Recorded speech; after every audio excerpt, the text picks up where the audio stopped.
देखिए अच्छा क्या पढ़ा जाएगा? मादा जनन तंत्र यानी फीमेल रिप्रोडक्टिव सिस्टम ना।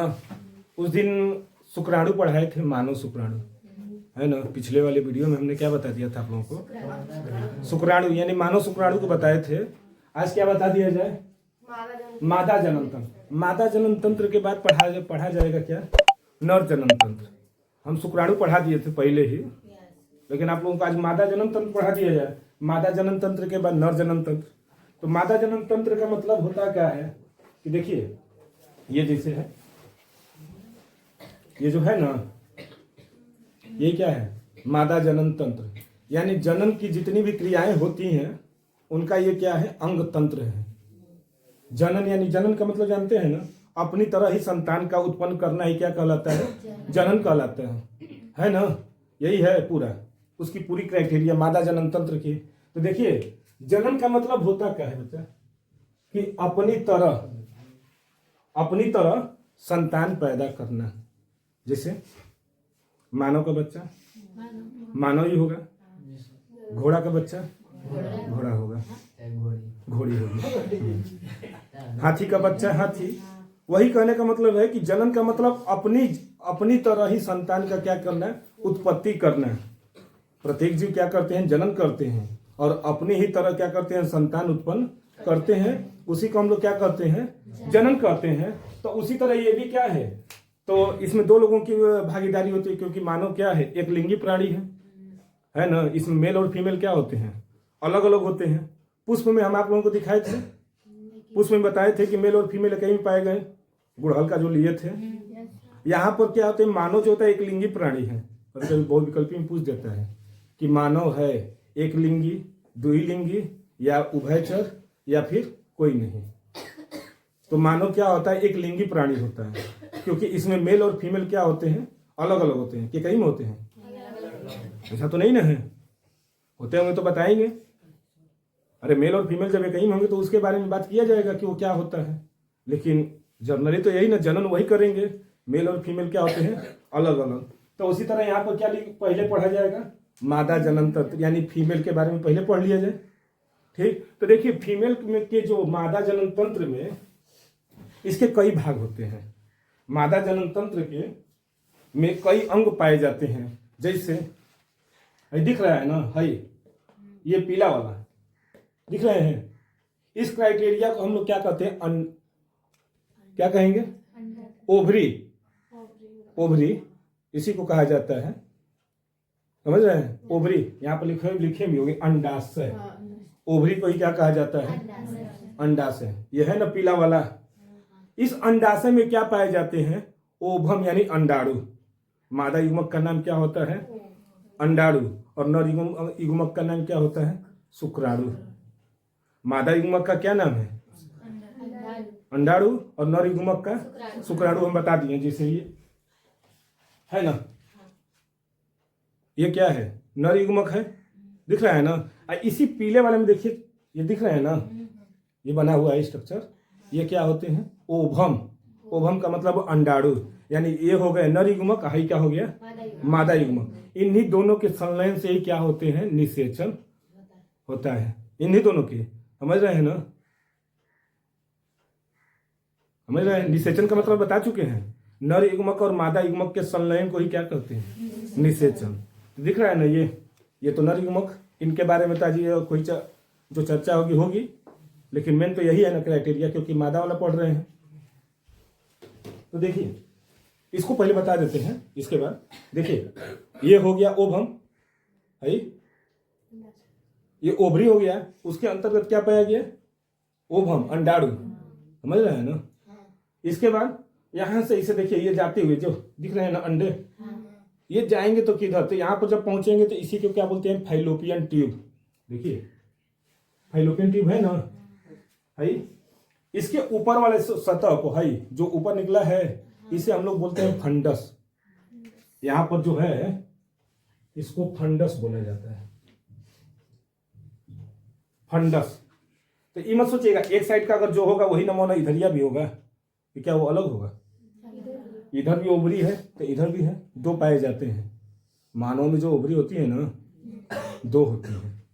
मानव का मतलब ये मत सोचिएगा कि नर और फीमेल, मानव का मतलब मनुष्य, इनमें 2 पाए जाते हैं। और इसके नीचे जब ये आएंगे, ये जो स्थान दिख रहा है इसे क्या बोलते हैं? गर्भाशय। जहाँ पर बच्चे क्या करते हैं? स्थिर रहते हैं। निषेचन के बाद बच्चे कहाँ आकर हो जाते हैं? गर्भाशय में ही रहते हैं। गर्भाशय के बाद नीचे आएंगे तो वही मार्ग क्या कहलाती है? योनि। यही है ना, यानी ये पूरी तरह से ये फीमेल रिप्रोडक्टिव सिस्टम का क्या था? ये संरचना है। बहुत खूबसूरत बिटिया बनाई है, बहुत अच्छा लग रहा है देखने में भी, है ना। आपका बहुत बहुत धन्यवाद। अभी बुलाएंगे कौन बनाया है। देखिए अब आते हैं, इस पर चर्चा कर लिया जाए।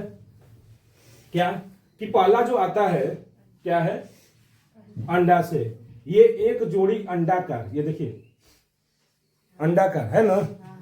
एक जोड़ी यानी 1 और 1 2 हो गई कि नहीं? 1 और 1 11 होता है। 1 और 1 11 होता है, लेकिन यहाँ पर एक जोड़ी बोला है तो एक जोड़ी यानी 2। बोलने वाले अपना सब बोलते रहते हैं 1 और 1 11, 1 1 2 बोल देते हैं, तो 1 और 1 2 होगा। ये एक जोड़ी अंडाकार उदर में, उदर गुहा। उदर गुहा का मतलब ये हम लोगों का जो पेट दिख रहा है उदर है, उसके अंदर जो है गुहा हो गया। बाहर जो है उदर है, लेकिन उसके अंदर की क्रिया क्या होती है? उदर गुहा। गुहा का मतलब गुफा है ना। यही एक ऐसी गुफा है जो जीवन पर्यंत कभी भरता नहीं है, बाकी सब गुफा भर जाता है। उदर गुहा में वृक्क के नीचे, वृक्क किडनी के नीचे, किडनी है ना, उसी के नीचे श्रोणी मेखला यानी पेल्विक ग्रिडल। श्रोणी मेखला जो ये जो नहीं है कमर वाला, वहीं पर ये जो पूरा होता है, नहीं होते हैं जो सबसे बना रहता है कमर वाला नीचे के पीछे, यहीं पर पीछे गर्भाशय के पार्श्व में क्या होते हैं? स्थित होते हैं। ये जो कमर के नीचे वाला जो हड्डी नहीं है पूरा, वो उसी को क्या बोलते हैं? श्रोणी मेखला। जिससे हम लोग कहीं कुर्सी उर्सी पर बैठते हैं ना, तो वही हड्डी का ना सहारा लेते हैं, तो उसी को कहा जाता है श्रोणी मेखला। आप लोग कह रहे थे कि श्रेणी नहीं, उसे श्रोणी बोला जाता है। समझ रहे हैं? गर्भाशय के पार्श्व में यानी पीछे स्थित होता है। यह लगभग 3 सेंटीमीटर लंबा, 2 सेंटीमीटर चौड़ा तथा व्यास कितना होता है? 0.8 सेंटीमीटर। याद कर लीजिएगा। किसकी लंबाई है? ओवरीज की है ना, उसकी।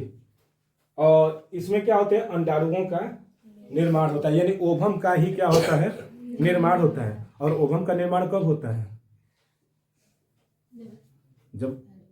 जब ये जन्म लेती है ना, तभी उनमें रहता है, ओवरी बनी हुई रहती हैं। लेकिन एक समय के बाद इनमें क्या हो जाती है? मैच्योरिटी आ जाती है, परिपक्वता।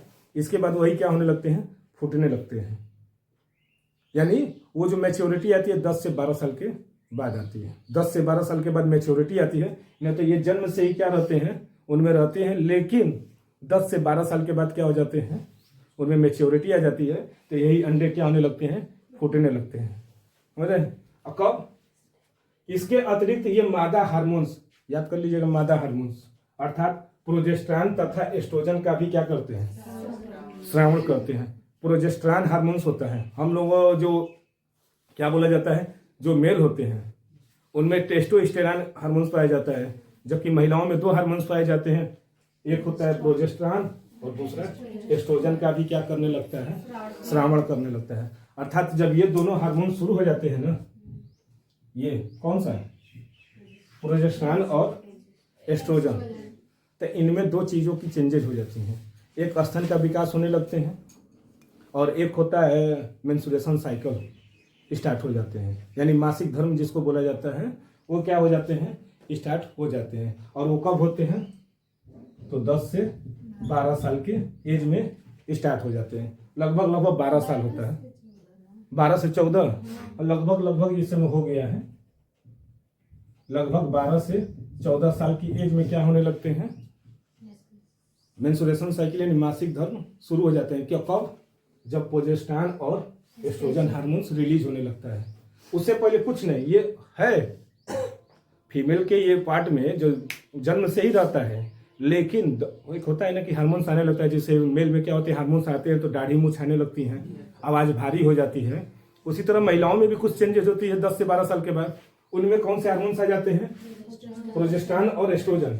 इनके द्वारा क्या हो जाते हैं, स्तन का विकास होने लगता है और मासिक धर्म भी क्या हो जाते हैं, शुरू हो जाते हैं। ये नहीं है कि ये शुरू से हो जाएगा, बचपने से नहीं होता है। उनकी भी एक खोज है, जब ये मैच्योरिटी हो जाती है इनके अंतर्गत क्या हो जाएंगे, मैच्योरिटी आती है तो वही हार्मोन्स क्या होने लगते हैं, रिलीज होने लगते हैं।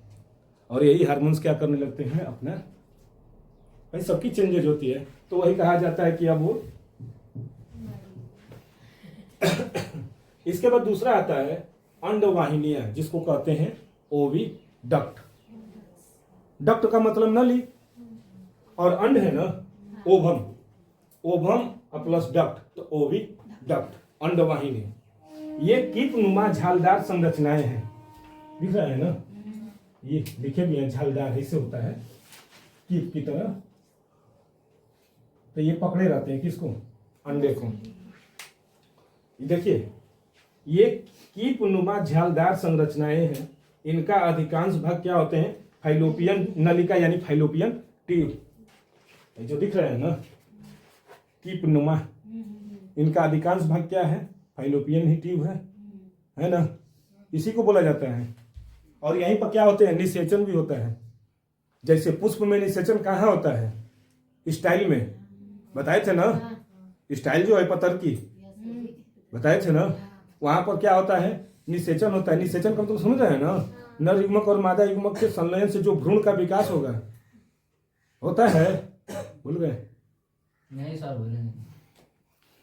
इनका अधिकांश भाग फाइलोपियन नलिका कहलाता है। जो इनका सबसे अधिक भाग होता है वो फाइलोपियन ट्यूब ही कहलाता है, जहां पर क्या होते हैं, निषेचन होता है। याद किए रहिएगा, निषेचन कहाँ होता है, मानव में तो फाइलोपियन ट्यूब में, अब पुष्प में तो स्टाइल में। बस याद करिए, स्टाइल यानी स्टाइल का मतलब वर्तिका, वर्तिका हिंदी उसका वर्तिका। इसमें अंडाशय से, देखिए इस वाले में क्या होता है, अंडाशय से अंडाणुओं को प्राप्त कर निषेचन होने तक उनके भरण पोषण का भी कार्य करता रहता है। देखा बच्चा है ना, यहाँ पर जो अंडा है यहाँ से निकल कर क्या होगा, इसमें चला आएगा और यहीं पर क्या हो जाएगा, निषेचन होगा। और निषेचन होगा तो वहीं पर पहले निषेचन तो तुरंत ये भाग कर यहाँ पर नहीं आ जाता है। अब वहीं पर पहले 24 घंटे तक वहीं पर रहेगा और जो निषेचन हुए यानी नर युग्मक और मादा युग्मक का जो संलयन हो उसको पहले क्या करेंगे, पोषण प्रदान करेंगे। पोषण होगा तब वो क्या करेगा, अब धीरे धीरे सड़क कर यहाँ पर, अब धीरे धीरे आकर कहाँ रुक जाएगा, यहाँ पर। ये दिख रहा है ना गर्भाशय में, और यहीं पर इसको क्या कहते हैं, यही क्रिया जो जाकर बच्चा एकदम वहीं पर ठहर जाता है, उस क्रिया को क्या कहते हैं, रोपण। अब वहां पर वो 9 महीने तक रहेगा, लेकिन यहाँ पर 24 से 48 घंटे के बीच ही तक रहता है। ये लगभग 24 घंटे से 48 घंटे के बीच रहेगा। और इसके बाद ये धीरे धीरे क्या करेंगे, सड़क कर कहाँ आ जाएंगे, गर्भाशय में। और यहाँ अगले 9 महीने तक, जब तक वो बच्चा जन्म नहीं ले लेगा तब तक ये क्या करेगा, इसको पोषण देता रहेगा। कौन देता है पोषण, प्लेसेंटा। प्लेसेंटा नाम याद है, प्लेसेंटा है ना।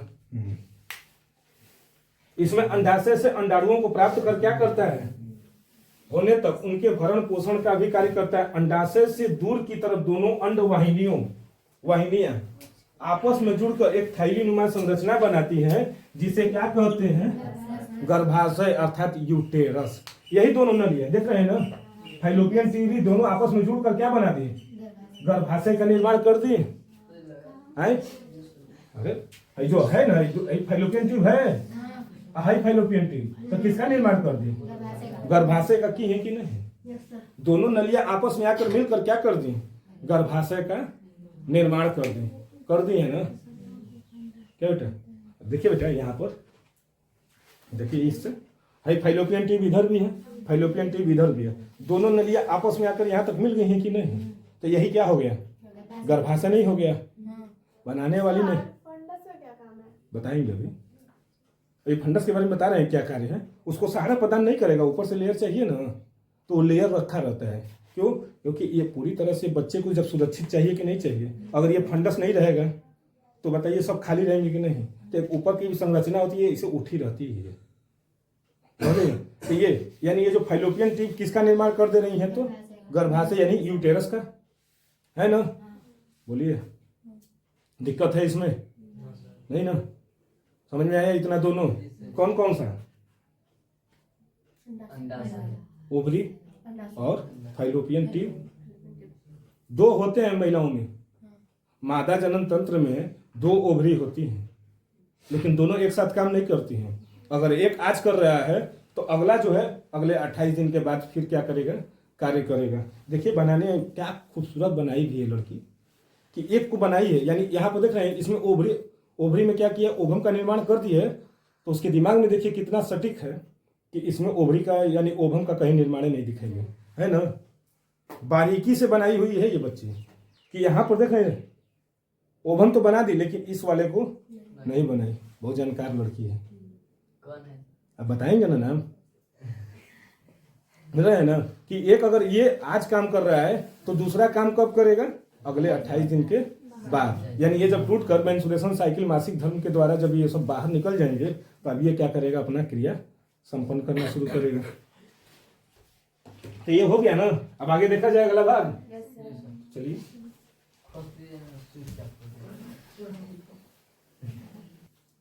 देखिए अगला जो भाग होता है वो है गर्भाशय अर्थात यूटेरस।